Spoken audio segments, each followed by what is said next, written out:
On a acheté une 4L qu'on a appelée Borissette.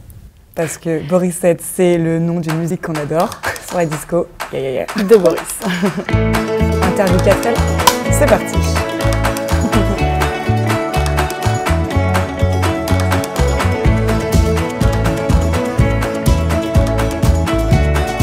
Donc la 4L, on l'a trouvée sur le Bon Coin.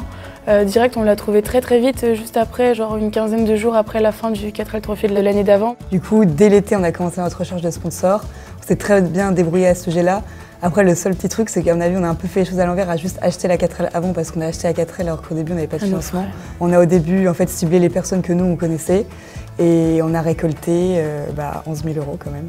On a pris des petits cours de mécanique avant de partir, histoire quand même de savoir les pièces principales, quoi était quoi, la batterie, il fallait pas confondre la batterie et l'alternateur, ça aurait été un peu dommage quand même. On était bien équipés, on n'avait rien oublié, donc sauf vraiment le sac de couchage qui a crevé à Biarritz. Le sac de couchage. Le matelas gonflable. Le matelas gonflable, elle a crevé à Biarritz, du coup on a dormi un peu par terre. Mais 4L Trophy! Et une fois que tout ça a été réglé, départ officiel, et là, ambiance de ouf, klaxon, c'était reparti, les 1200 4L qui partent, ça y est, et là c'était vraiment le début de l'aventure. Et après, arrivé au Maroc, pareil, encore surexcité, parce que ça y est, on était arrivé au Maroc, là, Afrique, c'est parti. Et on a dû rouler de nuit pour arriver sur notre premier bivouac. Donc voilà, après Atlas, on a fait premier bivouac dans l'Atlas, magnifique, route magnifique, petite route sinueuse, les forêts, l'Atlas, les montagnes. Paysage à couper le souffle. Première nuit à Boulajoul au Fouta Cagoule, le slogan du lieu. Et ça, c'était vraiment génial. On s'est couché avec un soleil magnifique en plein milieu d'une plaine, mais alors bordée d'Atlas. Et ça, c'était absolument somptueux. On a vraiment eu froid la nuit, ça c'était vrai.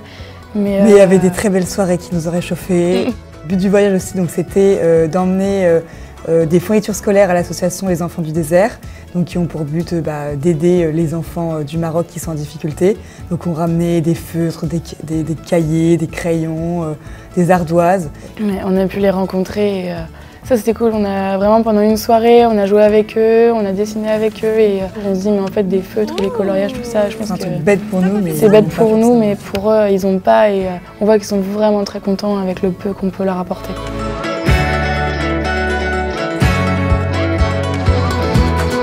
Je pense que ça nous a beaucoup fait grandir. Si on veut une expérience qui nous met du challenge, qui nous met au défi, qui nous donne envie de quand même nous pousser dans nos limites, et franchement 4L Trophy, pour ça, c'est vraiment une très bonne expérience.